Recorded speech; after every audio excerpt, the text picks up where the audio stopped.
Fusebox.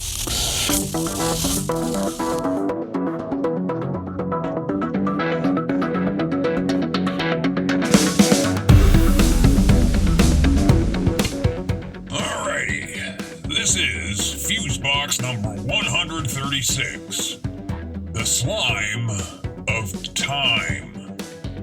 And you may have got a little on you. Yeah, you better get that off before it stains. It might even leave a scar or 9.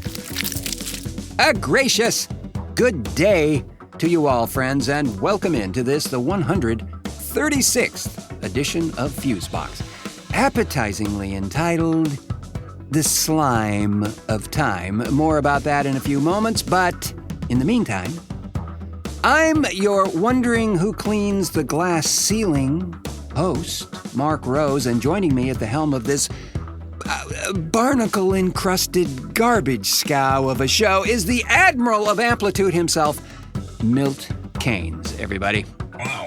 For a minute there, I thought we were headed for a sandbar. No, that comes after the show. Good, because I'm getting mighty thirsty over here. Getting? Well, maybe you should have that checked. Shouldn't that just be a perpetual state by now? Nah, no fun in that, bro. I mean, you gotta have the lows to know what the highs feel like, right? Very zen of you, Mr. Keynes. You are indeed correct, sir.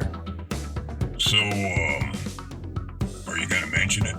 Huh? Come on, man. I mean, it really is a milestone for you. Oh, well, yeah, I suppose it is. But, you know what? I'm just halfway regretting it. It's not because of... Well, friends, what Mr. Keynes is alluding to here is indeed a rather big milestone in terms of a program series and all that, and not this humble one that we are currently in, dear friends. Well, it's kind of the reason we're here, right? Well, yeah.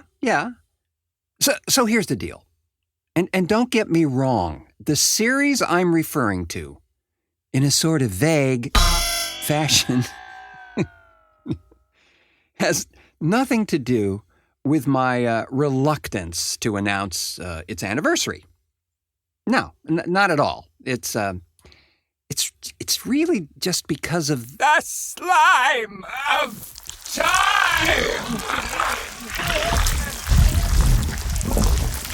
Yeah, it's just all that time has gone by. I get it, but it was a thing, man. Yeah, yes, it was. There's no doubt about that, Mr. Keynes.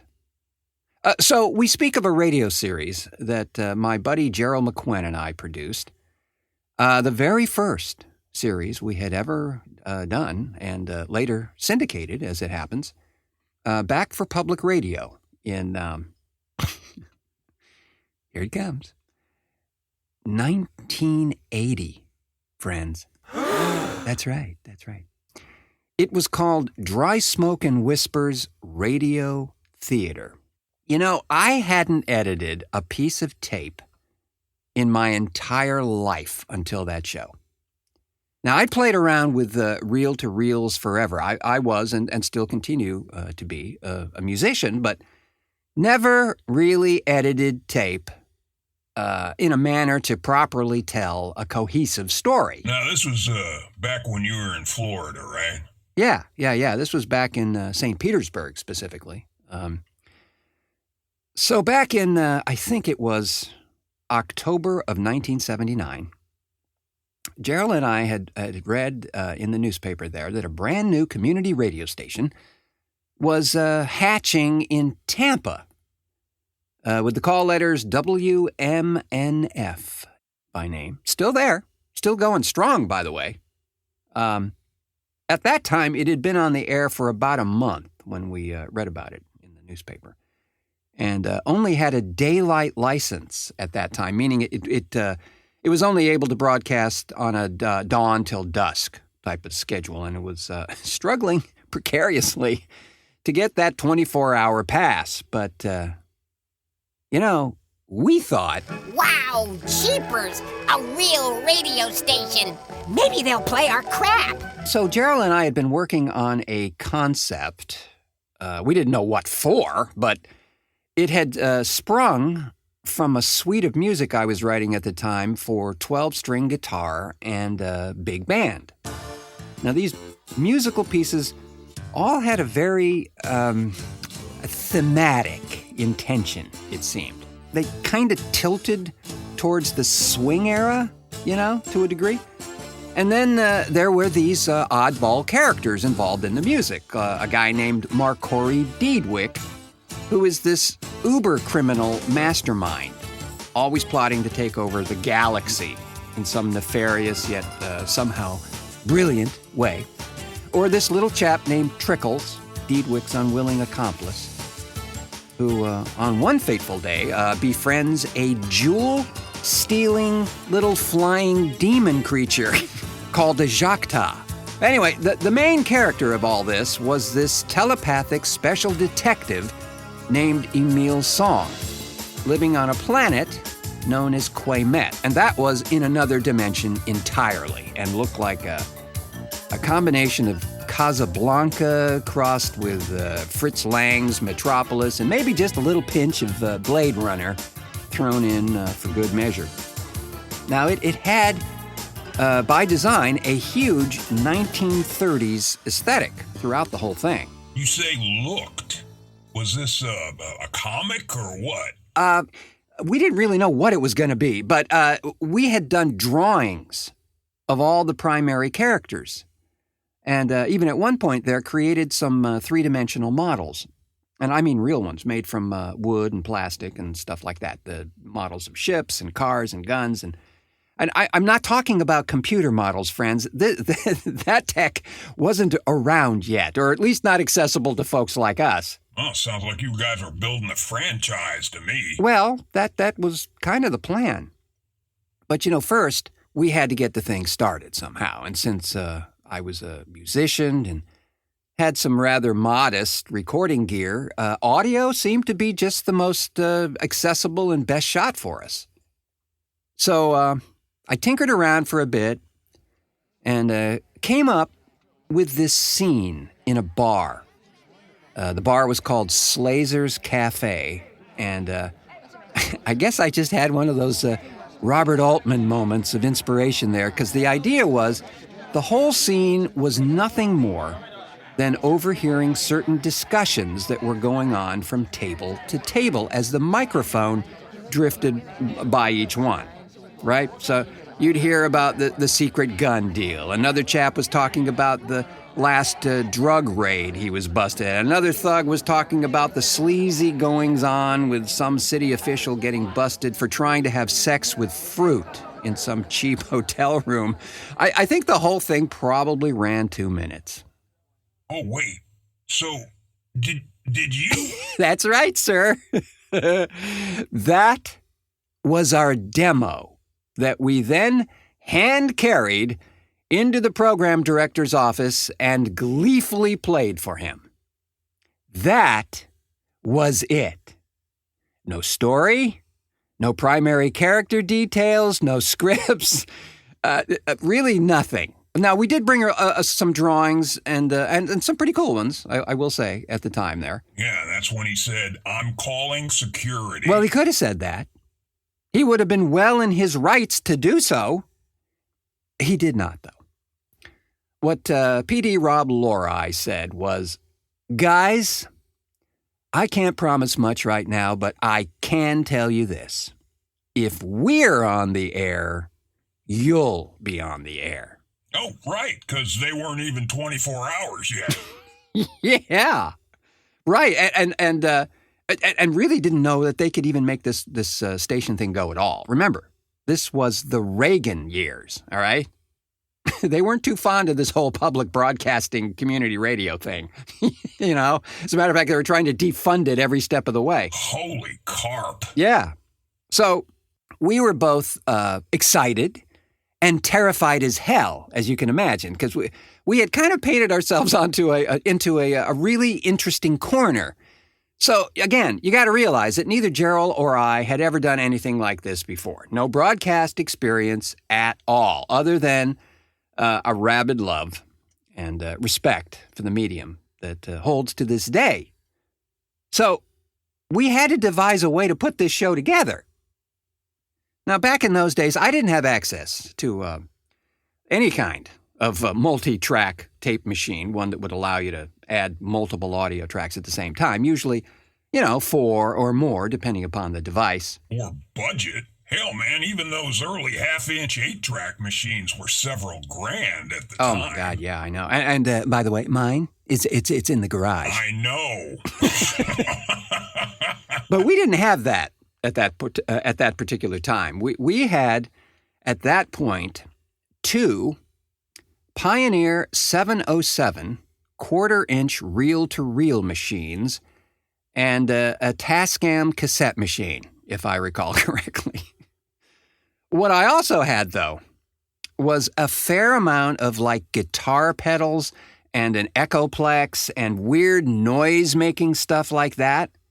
And that was really the gateway to the early soundscapes of the show. Gerald wrote the audio plays, and then we collaborated on storylines and character development and so forth to flesh the thing out. So, is that where the illicit drug use started? It probably should have. But you know what? There wasn't time or money for that type of recreation. As a matter of fact, it was about, a month after we had met with Rob Lori, the program director over at WMNF, that he called. Oh, that's right. We had to use phones back then. That's right. No Insta-Chatagram book face back then, friends. Had to pick up the landline and call. Or heaven forfend, send a letter. So, Rob calls me and says that they got their certification. And now they can broadcast officially 24 hours a day, as well as getting approved for the now 70,000-watt juggernaut of a transmitter, which would definitely help in their coverage. They eventually went to 100,000 watts, of course, but at this point, that was a major milestone for them. So he says they'd love to begin airing the series in January on a weekly basis. And this was November. Holy carp. Yeah. So, needless to say, this was one hell of a learning curve. First off, as I said, I wasn't even sure how to edit tape appropriately back then, and this show had multiple scenes, ambient effects locations, special audio effects, all of which had to be created. That's right. We didn't use sound effects discs at all. This was the little hell dimension I put in place for myself. I wanted this place to sound completely alien and specific to its world. And of course, we had to have an original score. So, how soon after you got out of the psych ward did... Yeah, that could have happened as well. Some said it probably did. But as this was, a huge undertaking for 2 people. But, looking back now... You mean 40 years ago, right? 40. The slime of time!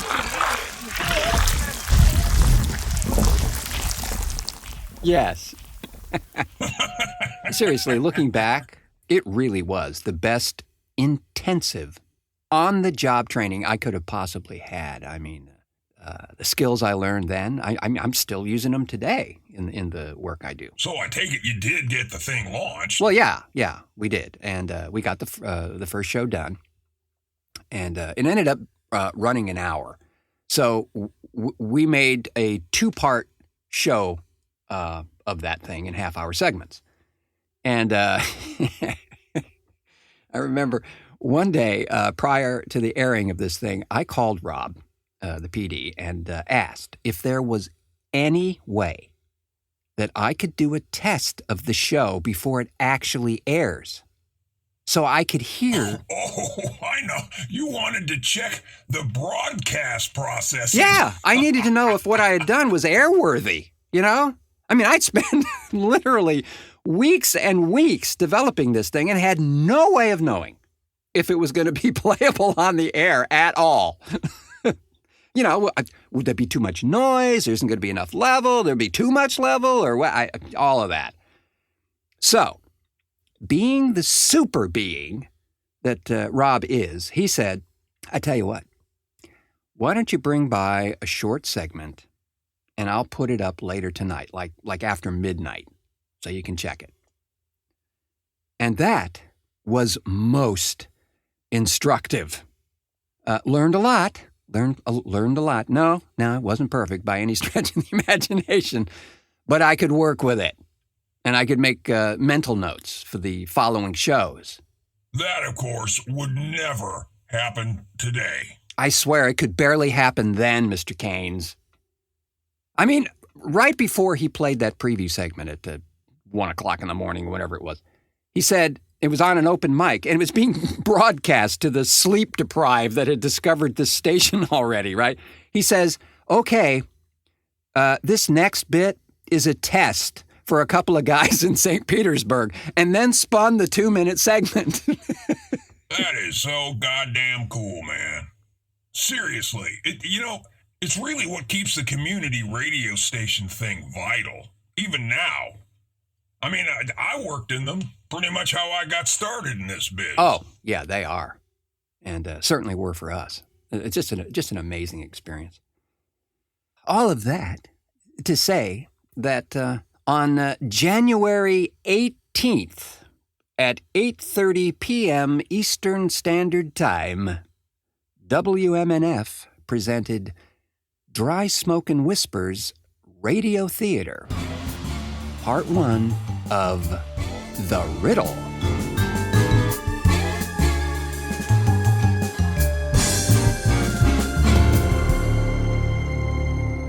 And that went for how long? Well, we produced it up until about 1985. Took a few breaks here and there, but we were doing actually a second series around 1983 as a sort of season replacement for Dry Smoke called Anomaly Calling, which was an anthology series. It had short stories in each half hour that were offbeat and, of course, odd.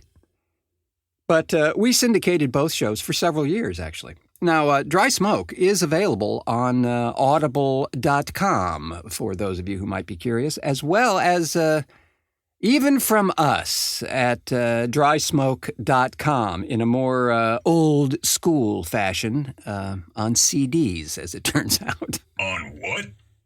CDs? What are those? Well, pretty much. I mean, I see the stray order every once in a while. It comes through, but it's getting harder and harder to find those production materials, like, multi-disc cases or ink for the disc publisher. God only knows how long that'll last. So it's a bit of a money suck there, to be honest with you. But people do remember the show and contact us periodically about it. The thing is, if you were a fan of radio drama back in those days, and I'm not talking about old-time stuff. I'm talking about CBS Mystery Theater or Nightfall or those kinds of things. There were not nearly as many producers of content in the United States as there are today. I mean, there were maybe a dozen of us in the U.S. producing and distributing this type of stuff actually on the radio. So we were fortunate enough to get grants to assist in the production and distribution, one of them through the National Endowment of the Arts back in 1983, which is amazing. As I say, it was the Reagan years.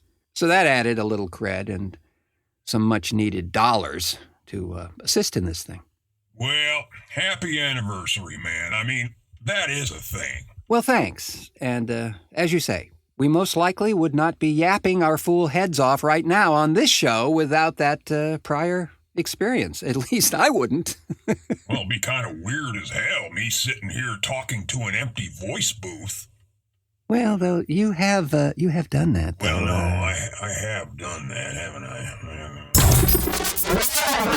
The show for everybody, but not everybody will like it. Fuseboxshow.com. From PR News in Washington, I'm playing with matches. NASA is still trying to find a way to repair a torn suicide bomber. NASA has Mylar, and it might be sewn shut. Discovery Commander Pam Melroy says. On Wall Street, 689. Federal Reserve policymakers are warning residents to keep an eye on PR's PR. But some warn that the Fed runs the risk of worse PR news in the fourth quarter. They say it could pick up strength in central Russia. Russian authorities have recently warned Russians of the potential for increased PR news. We are back, and right there, the always upright and never slimy Lemur doing what he does best, and that is make a beautiful dada mess out of NPR. Oh, and speaking of out-of-mind experiences, you remember those glorious days of the midnight movies? Do I? Man, we cut hundreds of promos back in the day for a movie theater chain, and they had just discovered that if you mix late-night bad films with stoners, well, you could make a buck. Exactly. Yeah, right. Drop some mescaline and go see El Topo. Or one of my faves at the time, Mad Dogs and Englishmen, the Joe Cocker documentary. Hell, Plan 9 or Eraserhead was usually on the bill somewhere. Yeah, and the most well-known was probably Rocky Horror. But, there were dozens. Pink Flamingos, Evil Dead, the list goes on and on, depending on the decade. Well, friends, it looks like we may have another candidate for this phenomena. Cats? Oh, my God! Yes, Mr. Caines, you are correct. Are you shitting me? I'm sorry, man. I was just being sarcastic. No. The new film production of Cats is undergoing what only could be termed pre-midnight movie mutation as we speak. It appears that folks are doing edibles, or maybe even have a toke or two or nine before they head into this. At least what I'm told is a calamity of a film, but I can't say. I haven't really seen it. Well, have 3 dozen of those pink Tinkerbells you like and go for it. Green Fairy. Whatever. So, the deal is, folks get prepared and then venture into the film. Here's the deal, though. We have actual written reactions from folks after having seen the film in that altered state of consciousness, courtesy of the brave souls at the Washington Post, and they did some exhaustive research to get this information. They should probably get a Pulitzer just for seeing the damn movie. You may be right there. So, here are a few comments post-feline film immersion. This person said, "The most terrifying experience of my life. I swear to God, my soul escaped me." Another, cried both times. Planning on going 2 more times. Oh, you like this one? Vomited 4 times, but ultimately understood the film on a deep level. And then, this one. Had a panic attack in the middle of it, right after Taylor Swift sang McCavity. Yeah. One more. When Judi Dench turned and looked me directly in the eyes to let me know that a cat is not a dog, I was terrified. Oh, man. Oh, gosh. And according to Annalise Nielsen, who owns a cannabis brand in Los Angeles, she said she used a strain of weed calibrated for relaxation. but found herself unable to relax in a dark theater illuminated by the ghastly cat face of Corden. She says, "I'm 36," and announced, "I'm scared," to my fellow moviegoers at least 7 times, says Nielsen, who called the film a special kind of evil. Oh, buddy, that has got to be a hell of a sales pitch for this thing. Well, I agree. Now, even if you hate this film, you'll go see it in an altered state of consciousness for sure. Yeah, that human cat thing's a little kinky, though, you know? I mean, brings a whole new meaning to cat scratch fever. Ooh. Yes, but also, on that note, we'll call it a show and take our freeze-dried time slime and slither back into the grandfather clock.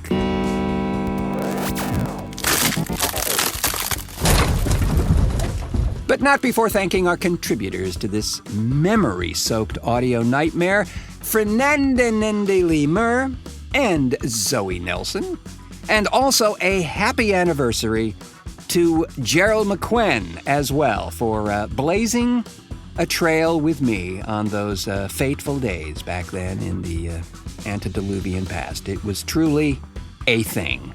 Thanks as always to the Doctor of Decibels, Milt Keynes, for technical assistance. A pleasure as always. Of course, where would any of this be without you, friends, for risking life and limb by pushing play on this edition of the show? We so appreciate you coming along with us on this journey and urge you to like and subscribe if you have not otherwise done so, wherever you found this program, be it Apple Podcasts, Stitcher, or the very Unsug themselves. I hear we're also lurking on iHeartRadio now, so there's that. Soon to be on Spotify, I am told, as well, so there's really no use in resisting. We have you surrounded. Thanks for taking a slight rewind journey with us this time out, friends. I have been your Making Mud Pies Out of the Sands of Time host, Mark Rose, saying, until our next cartoon.